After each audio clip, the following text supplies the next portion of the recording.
तो जितार आजन के दुनिया में उवे दीवाना है।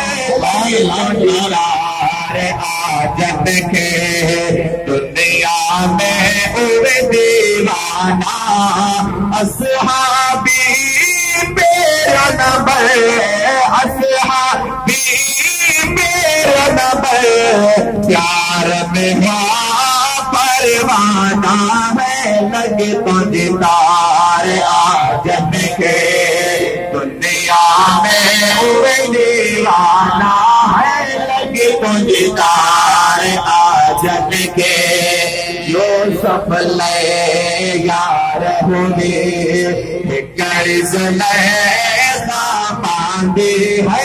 जो सफल यार होवे कर्ज मांगे महबूब जे मारो महबूब जे मारो भला एक भी मस्ताना है। लगे तो जितार आजन के दुनिया में उवे दीवाना असहाबी मेरा नंबर असहाबी